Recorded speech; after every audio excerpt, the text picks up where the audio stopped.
Ok, c'est parti. Donc, chers élèves, bonjour. Nous sommes le 11 février 2025 et je fais enfin cette vidéo que je vous avais promise euh, il y a bien longtemps concernant les nombres relatifs. Alors, en fait, vous vous souvenez, dans ce chapitre 6, on avait fait 5 ou 6 sous-chapitres. Il y avait le premier sous-chapitre, la construction des nombres relatifs. Le troisième sous-chapitre, qui était le symbole tiret, ou qu'on appelle moins, comme opposé de nombre. Et en fait, il manquait le chapitre 2. Et le chapitre 2, je vous l'avais promis sous forme écrite, et je l'ai fait effectivement sous forme écrite, mais vous allez voir, c'est un peu long. Il y a une page, 2 pages, 3 pages, 4 pages, 5 pages. Il y a 6 pages, et je me suis dit, plutôt que de vous l'imprimer, ou on ne parle même pas de l'écrire à la main, plutôt que de vous le donner, je me suis dit, je vais en faire une vidéo et vous le lire en même temps, comme ça sera peut-être un peu plus dynamique et un peu plus interactif. Voilà. Donc l'objet du sous-chapitre 2, c'était euh, pourquoi relatif? Pourquoi rajoute-t-on le qualificatif relatif au mot nombre? Vous savez, il y a des nombres décimaux, il y a des nombres entiers, il y a des nombres absolus, il y a des nombres fractionnaires, enfin bon, il y a toutes sortes de nombres. Et là, nous, dans ce chapitre, on parle de nombre relatif, et c'est quoi ce nombre? Ça veut dire quoi ce relatif? Donc voilà, donc c'est quelque chose d'assez général comme propos, mais bien sûr, on va l'appliquer à l'objet de notre étude, que sont les nombres et les figures géométriques. Voilà, donc il y a un avant-propos sur les nombres assez général, donc je vais le lire avec vous. Je vais prendre un stylo rouge là, et c'est parti. Donc voilà, je vais peut-être même zoomer. Et voilà, donc on va lire ça ensemble.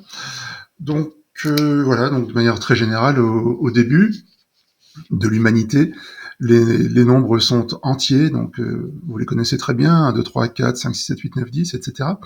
Ces nombres apparaissent très tôt dans nos vies, puis ensuite à l'école maternelle, puis à l'école primaire et au collège, etc. Ils sont tellement ancrés, ils sont tellement en dedans de nous qu'ils en sont devenus familiers, sont nos amis, ils sont presque devenus naturels. Alors ce qu'on appelle naturel, c'est-à-dire la nature, c'est-à-dire l'eau, l'air, le feu, la nature n'a pas créé ces nombres. Il faut bien comprendre que ces nombres, tels qu'on les pense et qu'on les dit aujourd'hui, sont une pure abstraction, c'est une invention exclusivement humaine. D'accord? Donc ce sont des choses qui n'existent que dans le cerveau des humains. Si vous vous promenez dans la forêt, vous n'allez jamais voir 4. Ça n'existe pas. Vous allez voir 4 arbres, bien sûr, vous allez voir 4 cerfs, si vous avez la chance, mais 4, en tant que tel, c'est un objet purement abstrait. Il n'existe que dans le cerveau des êtres humains. Et ces nombres, qu'on appelle les nombres entiers, sont les racines profondes de notre système de numération, pour compter, quoi. Ils sont si importants que les mathématiciens les regroupent dans un ensemble spécial qu'on note grand N, c'est une espèce de N avec une petite barre sur le côté, là, qu'on appelle l'ensemble des nombres entiers naturels. Et évidemment, il y a un nombre qui est quand même assez particulier, qui s'appelle le 0, qui fait également partie de cet ensemble, mais avouons-le, il est manipulé avec précaution, on va dire avec circonspection par les humains, qui de fait, si vous demandez à un humain de compter, il comptera rarement à partir de 0. Ouais, il voudrait pas, vas-y, compte, il va pas dire 0, 1, 2, 3, 4. Il va dire 1, 2, 3, 4. Donc 0, c'est quand même assez particulier, puisqu'on ne compte pas spontanément à partir de 0, bien que 0 soit avant 1. Voilà. Donc ces nombres entiers naturels sont ensuite utilisés pour construire d'autres nombres. Voilà. Donc, par exemple, en fractionnant, un nombre entier par un autre nombre entier, donc en fractionnant ce qu'on appellerait un numérateur par un dénominateur, on peut créer des nouveaux nombres, soit entiers, soit pas entiers, qui sont compris entre deux entiers consécutifs. Voilà, donc ces nouveaux nombres qu'on construit de la forme A sur B, donc, ces nouveaux nombres sont appelés les nombres rationnels.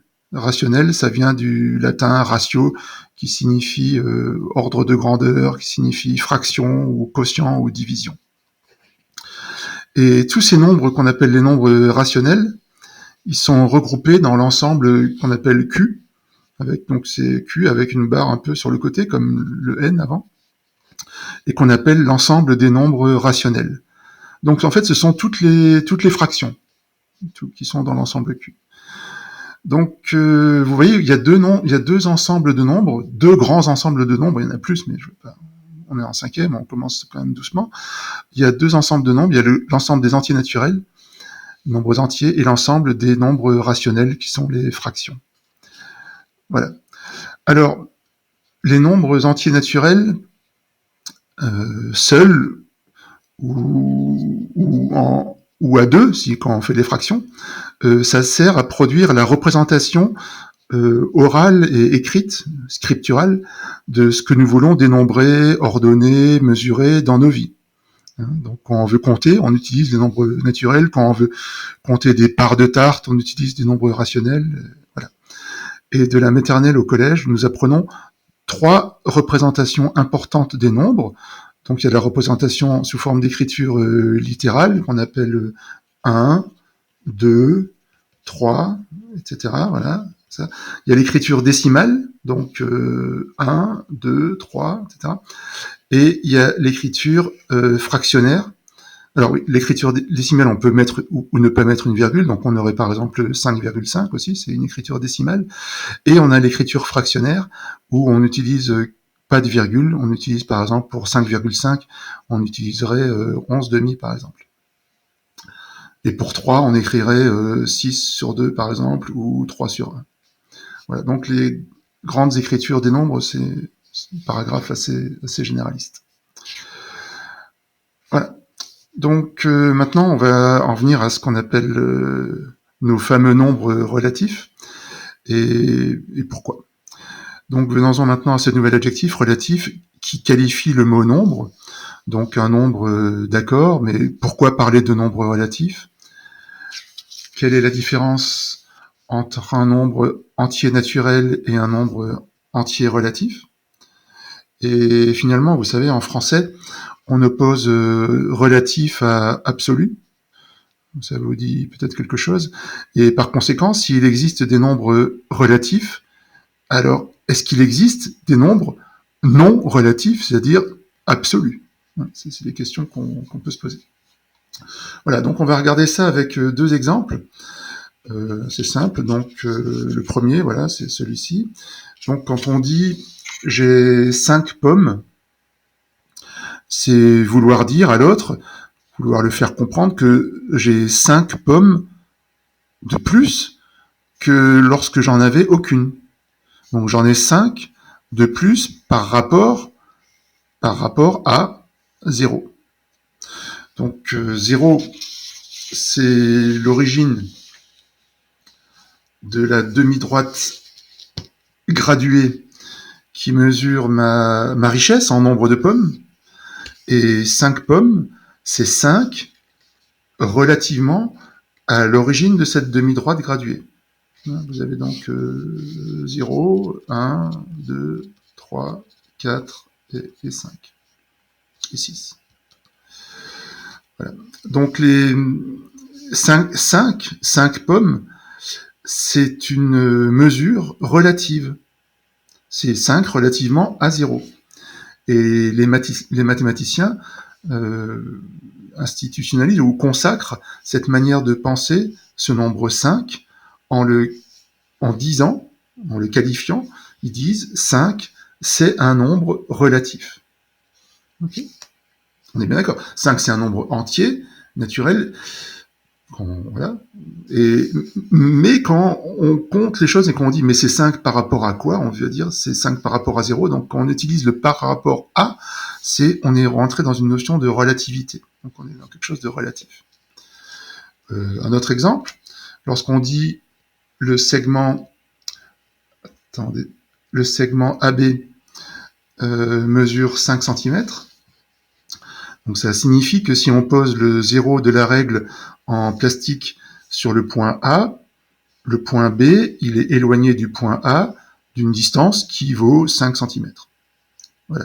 Et 5 cm, c'est une mesure, ça mesure la position du point B par rapport à la position du point A. Et là, vous voyez, on a encore un par rapport à. Donc 5 cm, c'est une mesure relative. Et 5, donc, ici, c'est encore ce qu'on appelle un nombre relatif. Voilà.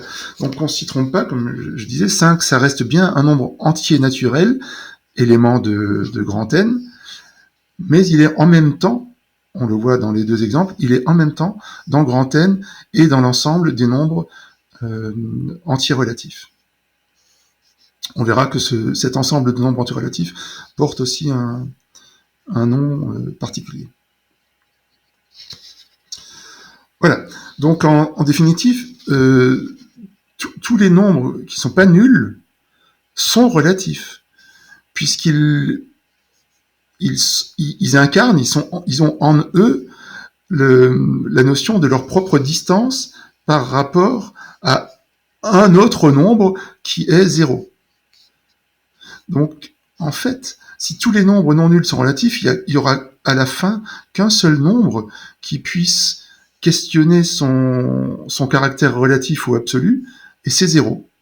0, on ne sait pas s'il est relatif ou absolu, ça dépend.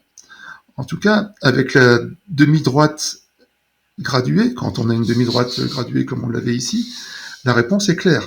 Le point d'abscisse 0, qui est l'origine de la demi-droite graduée, le point d'abscisse 0, c'est l'origine absolue, c'est absolument le départ de cette demi-droite graduée. Donc sur une demi-droite, 0, il est un nombre absolu. Ok ? Voilà. Donc, voilà, donc il y a déjà des petites notions assez sympathiques entre nombres entiers et relatifs. Et on va voir ce qui va se passer avec la grande invention du XIVe siècle, qui s'appelle les nombres relatifs inventés, et on va inventer de nouveaux nombres qui seront nouvellement relatifs à un 0. Donc comme on le voit dans le cours, les nombres entiers connus depuis longtemps, ils sont situés sur une demi-droite qui a pour origine 0 et qui va vers la droite. Et les nombres entiers qui ont été inventés vers le Moyen-Âge, à peu près au XIVe siècle, eux, ils sont situés sur une nouvelle demi-droite qui prolonge la demi-droite existante et qui va vers la gauche. Donc avant on avait ça allait vers là, et maintenant on a une autre demi-droite, là, comme ça, et qui va vers là. D'accord ? Et les nombres qui ont été inventés, là, ceux-là, sont les symétriques centraux, par rapport à 0, des nombres qui sont connus. Et ils ont tous le symbole tiret 5, tiret 3 devant eux. Et en typographie, ce symbole est un tiret, et l'usage ici est de le prononcer moins. On dit moins 5, moins 3. On ne dit pas tiret 5, tiret 3. Donc on écrit moins 2, moins 5, et on dit moins 2, moins 5, mais on aurait tout ceci bien pu écrire 5 prime ou 3 prime, vous voyez, puisque c'est une histoire de symétrie par rapport à un point. Comme on écrit le point A', qui est le symétrique du point A, par la transformation de centre haut, on aurait pu dire 2 prime, 5 prime, mais on ne dit pas ça, parce que c'est pas sympa. Donc, mis à part le 0, on a vu que les nombres connus étaient relatifs, n'est-ce pas ? Avant, 5, c'est un nombre relatif par rapport à 0. Et maintenant, les nombres inventés, donc ceux qui sont à gauche de 0, ils sont aussi relatifs à ce 0-là. Donc tous les nombres sont relatifs ici, sauf le 0, on ne sait pas trop encore. Donc il reste à déterminer la nature du 0, est-ce qu'il est relatif ou absolu dans ce contexte-là, dans le contexte de deux demi-droites qui ont été accolées. Et en fait, c'est là c'est la grande affaire, c'est ici. Lorsqu'on connecte deux demi-droites, vous êtes d'accord, on crée une droite. Et la droite, comme la demi-droite d'ailleurs, elle a pas de longueur, elle a pas de milieu, mais en plus, la droite, elle a pas d'origine. Par contre, la demi-droite, elle avait une origine, oui, c'était 0. Mais la droite, elle, n'a pas d'origine. Donc, la droite, elle partirait de l'infini de gauche et elle irait vers l'infini de droite. Or, en maths, l'infini, c'est pas un nombre, hein, c'est juste une idée, un concept. Et donc, l'absence d'origine dans cette nouvelle grande droite nous impose de requalifier le 0. Donc 0, c'est toujours l'abscisse d'un des points de la droite, mais ici, 0, c'est plus un nombre absolu, puisque ce point n'est pas l'origine de la droite, puisque la droite n'a pas d'origine. Donc 0 ici, c'est un nombre relatif. Et voilà, donc avec l'arrivée de la droite et non de la simple demi-droite, avec l'avènement de la droite graduée, en fait, tous les nombres maintenant sont devenus relatifs, y compris le 0. Voilà, donc les entiers connus, donc ceux qui sont à droite du 0, et les entiers inventés, sont regroupés dans l'ensemble qu'on appelle l'ensemble Z. Hein, je vous disais, on avait avant grand N, on avait grand Q, maintenant on a grand Z, avec une barre comme ça, une double barre oblique. Là. Et c'est l'ensemble des nombres entiers relatifs. Voilà, donc précisons que les mathématiciens continuent de garder l'ensemble de départ, l'ensemble grand N. Donc grand N, c'est devenu un sous-ensemble de Z, puisque tous les nombres qui sont dans l'ensemble des entiers naturels sont aussi des nombres, des éléments de l'ensemble des entiers relatifs. Voilà, on dit que grand N est inclus dans grand Z. Ça, c'est au passage. Voilà, donc un peu plus tard aussi, les nombres rationnels, donc 2 tiers ou 5 dixièmes, etc., ils ont subi le même sort.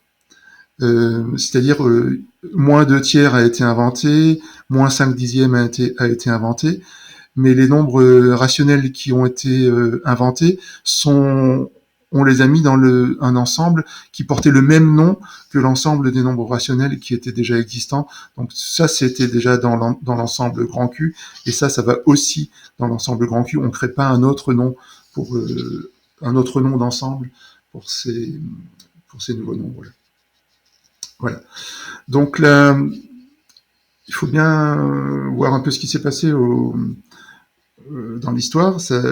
La demi-droite des nombres à gauche de 0 n'a pas été acceptée facilement. Ça a été accepté que plusieurs siècles après la création, au XIVe siècle, et les scientifiques, en gros, se sont mis d'accord vers le XIXe siècle sur le fait qu'on utilise systématiquement ces nombres dits négatifs. Et longtemps, les gens qui étaient opposés à ces nombres bizarres là, on parlait de nombres impurs, de faux nombres, de nombres contre nature et d'antinombres aussi. Voilà. Aujourd'hui, le débat est clos, clairement. Ces nouveaux nombres négatifs sont les nombres, on les appelle donc bien les nombres négatifs. Leur présence est comprise, leur utilisation est admise, et ils jouent un rôle fondamental dans la cohésion de l'édifice mathématique. Voilà. Je vais faire une petite pause ici pour éviter d'avoir des problèmes avec mes fichiers.